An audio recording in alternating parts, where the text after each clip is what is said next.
The only thing that could be bad is to take it too seriously.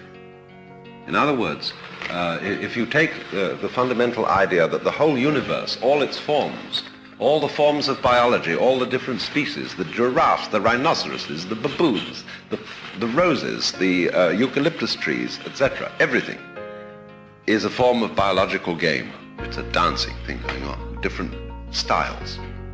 And we wouldn't want to say to any of those things, you shouldn't happen, because they are all the great Maya, the great illusion, the great play. And so the polis, the human community, organized with division of labor, with classes, with all the complications of economics and banking and transportation and so on and so on and so on. All this is a particular kind of play. And each form of it is as legitimate as, say, different kinds of dancing, a waltz, a rumba, foxtrot, the frog, all are perfectly legitimate forms of dancing. So the universe does this. But the important thing to understand, and what the sannyasin, the shramana, the man who goes outside the pale, is saying is, please, people who are in the pale, my existence reminds you that you're only playing. Don't take it too seriously. Because if you take it too seriously, you're going to start destroying each other and fighting and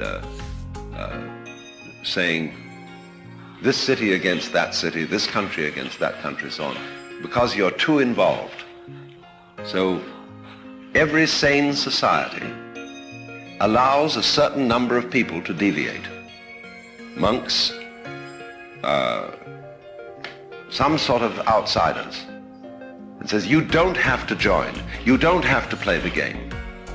A society which is insane and unsure of itself cannot allow that to happen.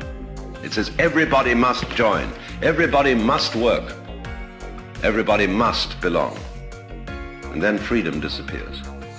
Because as a matter of fact, the anxiety is if you say, well, you don't have to join, there are conditions under which you can go out, then a lot of people get together and say, well, what would happen if everybody quit?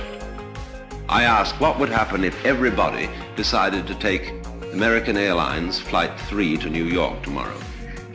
Well, they just wouldn't get on. I mean, and they won't anyhow. Because a lot of people aren't interested in that, are not ready to quit. That doesn't mean that they're inferior. The acorn is not inferior to the oak tree. It's a potential oak. But as an acorn, it's just as beautiful and lovely a thing as a full-grown oak is.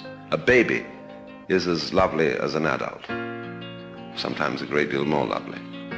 So a person who is in a beginning state of evolution is just as marvelous as a person in a high state of evolution, just as much a manifestation of the divine dance.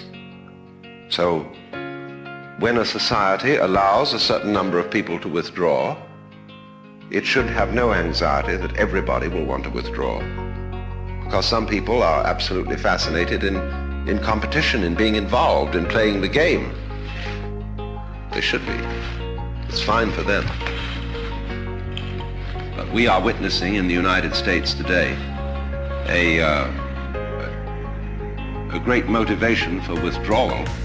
It's simply because we haven't provided for it. We haven't, there's no opportunity for a Protestant to become a monk or a Jew. The Catholics have half-heartedly provided for this sort of thing.